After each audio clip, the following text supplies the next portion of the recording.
네, 부동산 따라잡기 계속해서 상담으로 오늘 이어가 보도록 하겠습니다. 방송을 보시다가 부동산에 관한 모든 고민과 궁금증 02511-0105번으로 전화 주시면 자세한 상담 받아보실 수 있습니다. 자, 도시계획연구소 서기섭 대표와 함께 해보겠습니다. 대표님 안녕하세요. 네, 안녕하세요. 도시계획연구소 서기섭입니다. 지금 단풍 시즌인데요. 단풍 구경 다녀오셨나요? 저는 아직 못 갔습니다. 지금 한 이번 주 주말 정도에 한번 단풍놀이를 하려고 계획을 하고 있습니다. 이제 벤자민 프랭클린이라고요. 미국의 이제 정치가이자 외교관이죠. 또 저술도 네. 많이 했고 1700년대 중반 사람이에요. 250년 전에 이분이 이런 말을 했습니다. 준비를 하지 않으면 그거는 실패를 준비하는 것과 같다라고 했습니다. 준비를 하지 않으면 실패를 준비하는 거예요. 따라서 실패를 하지 않으려면 준비하는 모습을 가져야 되겠다라고 보여주고요. 지금 부동산 시장이 급변하고 있고 2020년, 2030년 이후에 부동산 전망이 썩 밝지 않습니다. 따라서 우리가 어떻게 은퇴 준비를 할 것인가에 대해서도 한번 고민을 해봐야 되고요. 벤자민 프랭클린이 250년 전에 이런 말을 했습니다. 오래 살려고 하지 말고 잘 살려고 해라. 네. 그러니까 우리는 좀 오래 살고 싶어 했죠. 한 몇십 년 전만 하더라도. 근데 요즘에 100세 시대가 오면서 잘 살아야 되겠다는 생각이 들어갑니다. 따라서 준비를 좀 꼼꼼히 해서 우리가 행복한 삶을 영위를 해야 되겠다. 오늘 또 열심히 부동산 투자를 준비할 수 있도록 최선의 노력을 다하겠습니다. 네, 자, 또 잘 살기 위해서는 어느 집에서 그리고 어떻게 내가 이익을 내면서 잘 사느냐도 굉장히 중요하겠죠. 그러한 고민과 궁금증 이번 시간 풀어보도록 하겠습니다. 자, 먼저 최근에 부동산 시장 어떤 이슈가 좀 뜨겁게 달구고 있는지 궁금한데요. 오늘 PPT 준비하셨죠? 네. 네, 어떤 내용이요? 지금 강남 재건축이 지금 화두죠. 강남 네. 재건축이 56대 1 나왔습니다. 지난주 같은 경우도 레미안 SDGS가 56대 1, 50대 1 이렇게 나오면서 강남 재건축이 서울시장을 견인을 하고 있어요. 그런데 이러한 강남 재건축은 한강변 관리 기본계획에 바로 이렇게 저촉을 받는 이런 단지들이 많이 나타나고 있습니다. 네. 따라서 강남 재건축은 한강변 관리 기본계획을 꼼꼼히 연구를 하고 들어가야 되겠다라고 해서 지난주에 발표한 한강변 관리 기본계획을 말씀을 드리겠습니다. 네. 이 계획은요, 2030 도시기본계획이라고 있습니다. 네. 도시기본계획이 최상위 계획이죠. 도시기본계획이 최고의 계획이고 두 번째로 이제 도시관리계획이라고 있어요. 도시관리계획. 네. 이 도시관리계획은 도시기본계획에 의거해서 만드는 건데 한강변 관리 기본계획은 이제 도시관리계획이다 이렇게 보면 될 것 같고요. 4대 부분과 12대 관리 원칙이 있습니다. 따라서 4가지 원칙을 제시를 했어요. 4가지 원칙은 확고하게 지키겠다라고 지금 발표를 했는데요. 4가지 원칙은 첫 번째로 자연성입니다. 자연성. 두 번째로 토지 이용의 합리화. 세 번째로 한강의 접근성. 네 번째로 도시경관. 이렇게 4개를 발표했습니다. 도시경관. 그래서 자연성 같은 경우는 한강 생태를 복원하겠다. 네. 한강에 한 30만 평 정도의 원시림, 생태 숲을 조성하겠다는 것이기 때문에 네. 한강변이 이제 숲이 좀 많이 발생할 것 같아요. 숲이 나타날 것 같습니다. 한강변을 7개 권역으로 나눠서 체계적으로 관리를 하겠다. 이건 뒤에 제가 지도를 보면서 말씀드릴 거고요. 접근성을 향상시키겠다. 광진교가 천호대교 옆에 광진교라고 광장동하고 이 천호동을 잇는 다리가 있는데요. 이거 보행 전용 다리로 만들겠다는 거예요. 네. 다시 말해서 차를 지금 2차선으로 차량이 통행하고 있는데 통행을 중지시키겠다는 것이죠. 그래서 이러한 4가지 원칙에 의해서 개발을 하겠다라는 것이고 7개 권역을 제가 말씀을 드리면 7개 권역과 27개 지구로 나누어서 지금 발표를 했는데요. 강선 난지권은 생태 보존형 난지도도 있고 하기 때문에 생태 보존형 권역이고 또 용산 여의도 같은 경우는 국제적 수변 구역 수변 권역해서 국제적 수변 권역 여기는 생태 보존해서 이 7개 권역별로 이거 7개로 한강변을 나눠서 파샬로 나눠서요. 네. 7개로 나누어서 기본 계획이 내년 1월 정도 나올 거예요. 지금 아니기 때문에 내년 1월 달에 또 공청회도 하고 해서 내년 1월이나 2월 달에 확정이 되는 안이 나오면 이러한 권역별로 개발 계획이 전부 들어가 있다. 이렇게 볼 수가 있겠습니다.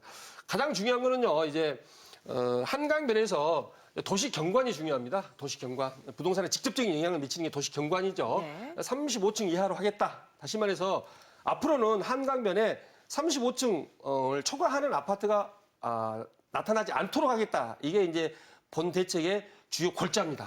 따라서 한강변 인근 같은 경우 500m에서 1km 안에 들어와 있는 이런 아파트들은 무조건 35층 이하로 제한을 할 수밖에 없습니다.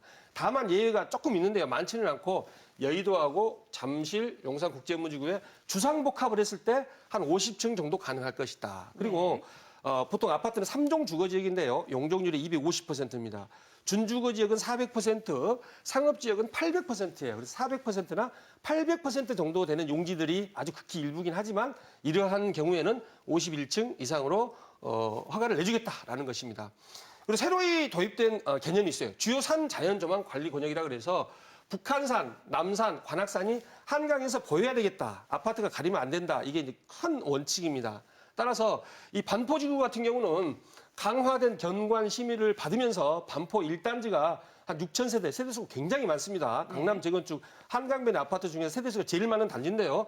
반포 1단지 같은 경우가 35층도 확보하지 못할 가능성이 있어요. 다시 말해서 25층이나 30층까지밖에 못 지어요. 바로 옆에 대리마크로 리버파크는 38층, 그다음 도곡 렉스 아파트 같은 경우도 이천 첼리투스 같은 경우는 56층 이렇게 올라가는데 25층, 30층일 때는 사업성이 급격히 저하될 가능성이 많다. 현충원 주변에는 5층으로 지어라 이렇게 지금 확정이 됐고요.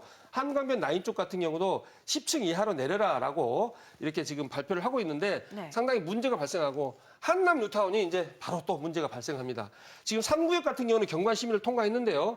1구역, 2구역, 4구역, 5구역은 아직 경관 심의를 통과하지 못했기 때문에 강화된 주요 산 자연조망 관리 지역에 의해서 금융회사에게 묻습니다. 조망권을 받을 것이다. 따라서 상당히 애로사항이 있겠다라고 말씀을 드리고 이러한 규제를 일부 완화시키기 위해서 특별 건축구역으로 건폐율하고 아파트 동간거리를 규제를 완화하겠다라고 발표를 했습니다. 결론적으로 말씀드리면 한강변은 35층 이하로 지을 수밖에 없다. 여의도 주상복합 같은 경우는 51층하고 한나 합정 주요 산 조망 관리 지역 같은 경우는 상당히 층수를 올리는데 애로사항이 있겠다라고 볼 수가 있고요.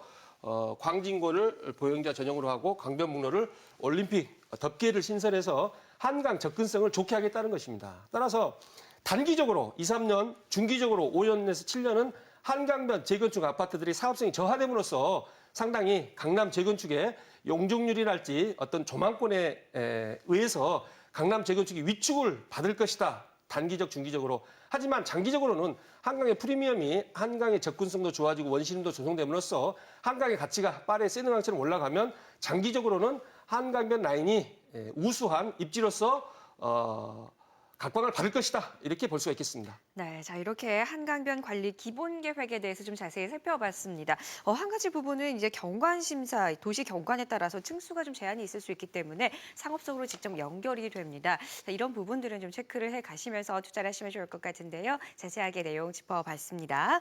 자, 이제는 시청자 여러분들의 고민 들어주실 차례입니다, 대표님. 자, 오늘 첫 번째 시청자부터 차례차례 만나볼 테니까 자세한 상담 부탁드리겠습니다. 자, 첫 번째 시청자부터 만나보겠습니다. 시청자님 안녕하세요. 네, 안녕하세요. 네, 반갑습니다. 자, 어떤 고민 저희가 좀 들어드릴까요? 저희는 그 명일동에 네. 사직가든 28평형을 보유하고 있는데요. 네네. 이걸 지금 그 1억에 110만 원 임대료를 받고 있는 상황인데, 네네. 이걸 9년 전쯤에 3억대 초반에 구입을 했는데 요즘 네. 그게 좀 4억대 초반으로 매도를 네. 해야 되는지 아니면 네네. 계속 보유를 하고 있어야 하는지. 네. 네. 네, 알겠습니다. 자, 과연 매도 여부에 대해서 궁금하시고 앞으로의 전망이 어떨지 이 부분을 좀 자세히 짚어드리겠습니다. 네. 그리고 앞으로 네. 제가 이걸 팔아서 한 5, 6억 정도로 네. 투자할 만한 곳이 있는지도 알고 싶거든요. 네, 알겠습니다. 향후에 투자처도 한번 이 부분에 대한 고민도 나눠보도록 하겠습니다. 대표님께서 몇 가지 추가로 질문하실 거거든요. 대답해 주세요. 네, 안녕하세요. 네, 안녕하세요. 1세대 1주택인가요? 집이 한 채밖에 없어요? 아니면 다른 또 집이 있나요? 아니, 저희는 거기 거주하진 않아요. 그러니까 이 집 한 채밖에 없다는 것이죠? 아니에요. 다른 집이 또 있어요? 네, 그럼 양도세가 네. 발생하겠네요? 양도세가. 양도세, 근데 저희가 거주를 거기서 한 7년 했는데 주택은 네. 다른 데도 한 2개가 더 있거든요. 그래. 세금 문제는 나중에 네. 혹시 뭐 세미나 오시면 제가 말씀을 드릴 거고, 네. 일단은 지금 삼익가든이라고 그러셨죠? 네, 명일동. 명일동 삼익가든을 한번 살펴보겠습니다. 이 명일역하고 구분다리역에서 뭐 한 네. 3, 4분, 5분 정도 거리네요. 네, 맞아요. 예, 그래서 지금 이게 4억대 초반이면은 한 4억 2, 3천 정도 가나요? 그런 걸로 알고 있어요. 4억 2, 3천 정도 되죠.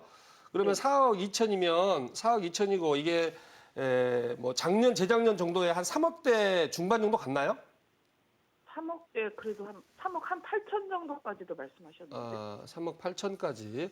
3억 8천에서 4억 2천까지 올라오는 게 불과 한 10개월도 안 됐을 거예요. 맞죠? 10개월. 그런 것 같아요. 요새 거기 예. 하도 재건축을 많이 하고. 예. 위쪽에 이제 삼익그린하고 네. 고덕 2단지, 4단지 이런 게 이주를 하면서 전세값이 올라가면서 매매값이 올라가는 이런 현상이 발생했을 겁니다. 네. 그래서 앞으로 이주가 끝나는 시기, 이주가 끝나고 새로운 아파트들 삼익그린이나 고덕주공 2단지가 이제 곧 분양을 시작할 텐데 2단지 또 4단지도 분양됐고 했기 때문에 이러한 새로운 아파트가 들어서면 이거 지금 한 30년 넘었죠? 아니요, 한 25년, 6년? 25년 정도 되나요? 네네. 이게 이제 재건축이 되려면 시간이 좀 많이 걸립니다. 그래서 새로운 아파트들이 입주를 시작하면 이 아파트는 가치가 떨어질 수밖에 없습니다. 그리고 재건축 같은 경우는 이게 중층이기 때문에 저층이 아니고 중층이기 때문에 시간이 많이 걸릴 거거든요. 따라서 지금 단기간으로 많이 올라서 이주 수요 때문에 많이 올랐기 때문에 내년 봄 지금으로부터 시작해서 내년 봄까지는 매도를 하시고 다른 지역으로 갈아타는 게 맞다 이렇게 말씀드리겠습니다. 그럼요. 혹시 저희가 그걸 팔아서 한 6억 정도 현금으로 투자할 만한 곳은 어디나요? 6억 정도 현금으로 투자할 만한 거는 항상 우리 이제 개발 호재를 보고 이야기를 하는데요. 개발 호재 서울에서 많은 지역이 제2롯데월드 123층, 그다음에 삼성동 한전부지 이 중간쯤 해가지고 잠실동, 삼성동 이런 데가 있습니다. 따라서 개발 호재가 확실하고 건물이 올라가는 잠실동, 삼성동 지역을 한번 둘러보시고 나중에 또 전화 한번 주세요. 네, 알겠습니다. 네. 감사합니다. 네. 네, 자 일단은요 봄쯤으로 매도 시기를 좀 잡아주셨고요. 추가로 투자처 그 개발 호재가 많은 쪽으로 좀 제안을 해주셨는데요. 더욱더 자세한 내용은 세미나를 참고해 보시거나 다시 한번 전화 주시면 자세한 상담 나눠드리겠습니다. 전화 고맙습니다. 또 다음 시청자분 또 전화로 만나보겠습니다. 시청자님 안녕하세요. 네, 안녕하세요. 네, 반갑습니다. 자 어떤 상담 도와드릴까요?